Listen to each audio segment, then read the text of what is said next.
प्रश्न संख्या 8 करते हैं।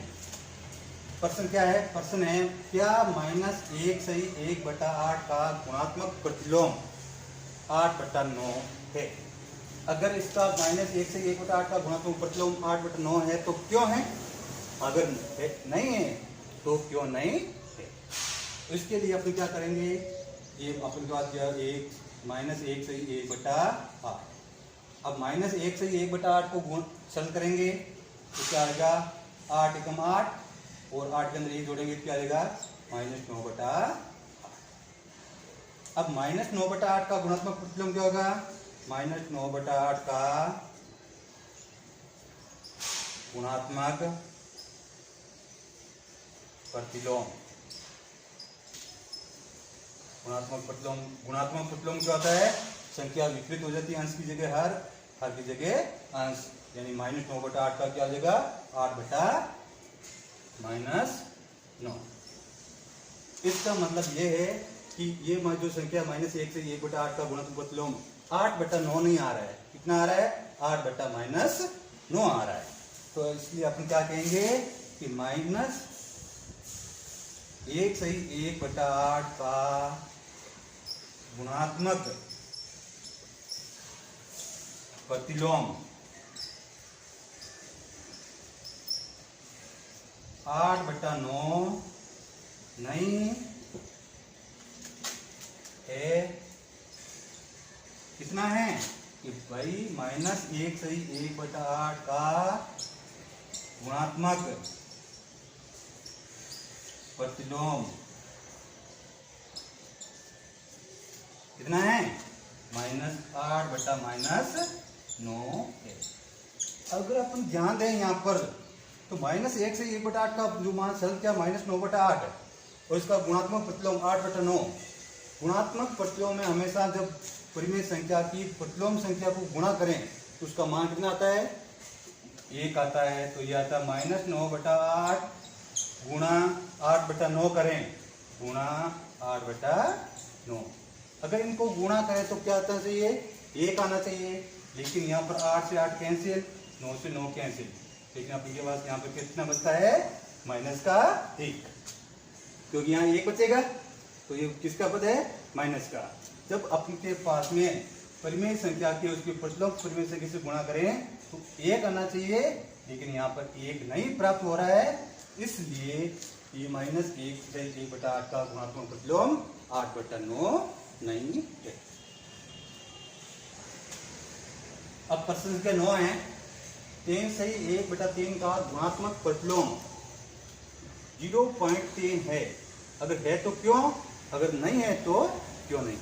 अब आपको पता है किसी परिमेय संख्या का गुणात्मक प्रतिलोम संख्या प्राप्त होगी तो उन दोनों परिमेय संख्याओं का जो गुणात्मक मान है वो कितना आता है, 1।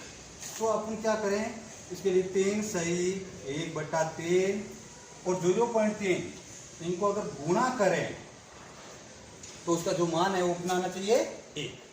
इसके लिए अपन क्या करेंगे, 3/1/3 और 0.3 को सरल करते हैं।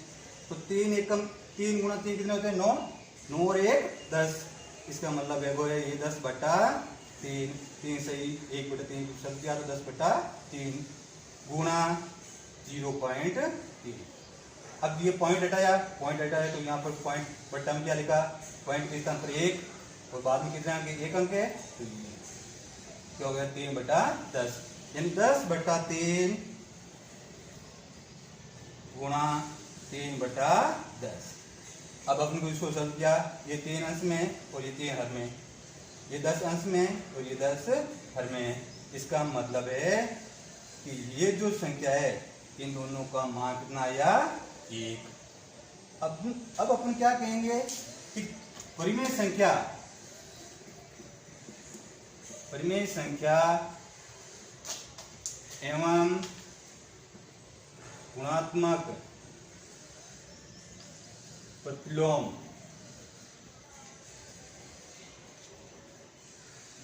का गुणनफल 1 प्राप्त होता है। इसलिए 3 सही 1/3 का गुणात्मक प्रतिलोम 0.3।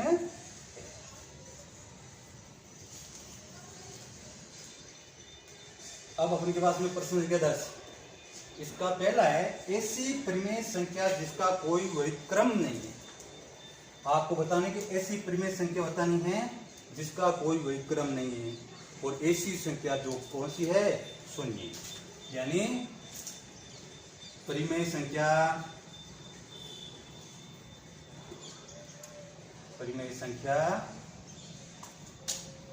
शून्य का कोई व्युत्क्रम नहीं है। जो शून्य है उसका कोई व्युत्क्रम नहीं है, क्योंकि शून्य और शून्य का व्युत्क्रम करेंगे 1/0, और 1 के अंदर शून्य का भाग देंगे तो मान क्या आएगा, शून्य। इसका मतलब शून्य का शून्य ही रहेगा। फिर दूसरा है परिमेय संख्याएं जो अपने व्युत्क्रम के समान है। ऐसी परिमेय संख्या बतानी अपन को जो अपने व्युत्क्रम के क्या है, समान। तो परिमेय संख्याएं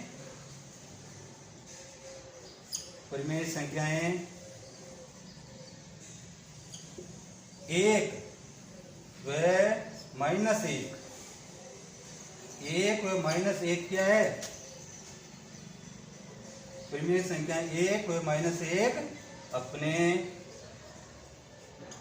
व्युत्क्रम के समान है। क्यों है, तो 1 का व्युत्क्रम क्या होगा, उल्टा 1/1, और 1/1 का मान क्या होता है, 1।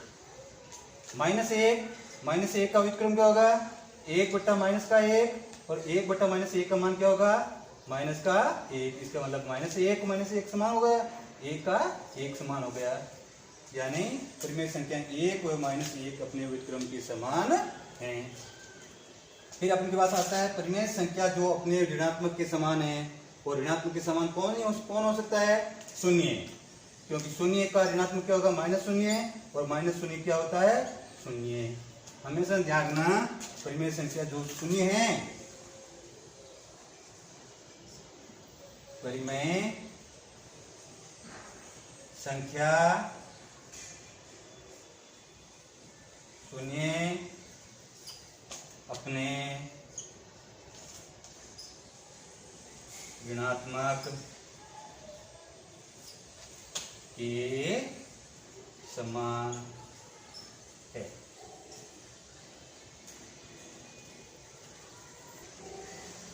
अब अपन के बाद प्रश्न संख्या 11 है, रिक्त स्थानों की पूर्ति कीजिए। जो अपन के पास रिक्त स्थान दिए हुए हैं उनकी क्या करनी है, खाली जगह भरनी है। यहाँ पर देखो शून्य का व्युत्क्रम खाली जगह है, नहीं है, क्योंकि शून्य का व्युत्क्रम नहीं होता। फिर अपने संख्याएं खाली जगह दी हुई 2 संख्याएं शून्य के व्युत्क्रम है। ऐसी कौन सी संख्या जो अपने आपकी खुद की शून्य की व्युत्क्रम है, अपने बताया था अभी पहले, 1 तथा -1। फिर प्रश्न संख्या 3, -5 का व्युत्क्रम खाली जगह है। -5 का व्युत्क्रम क्या होगा, -5, इसके क्या कर देंगे, 1/-5, यानी -5 का व्युत्क्रम क्या है, 1/-5। तो यहाँ -5 का व्युत्क्रम 1/-5। अब अपन के पास होता है 1/x का व्युत्क्रम है, जहां पर x का मान 0 नहीं लेना है। 1/x का, जहां पर x not equal to 1/x का व्युत्क्रम क्या होगा, अंश की जगह हर की जगह अंश, यानी x/1। x/1 का मतलब क्या हो जाएगा, x, यानी 1/x का व्युत्क्रम क्या हो गया, x। फिर 5वां इसका, दो परिमेय संख्याओं का गुणनफल हमेशा ध्यान रखना कि दो परिमेय संख्याओं का गुणनफल हमेशा परिमेय संख्या ही होती है।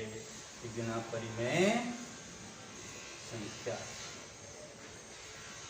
दो परिमेय संख्याओं का गुणनफल हमेशा परिमेय संख्या होती है। फिर इसका लास्ट है छठा, किसी धनात्मक परिमेय संख्या का व्युत्क्रम, धनात्मक परिमेय संख्याओं का व्युत्क्रम भी हमेशा धनात्मक ही होता है।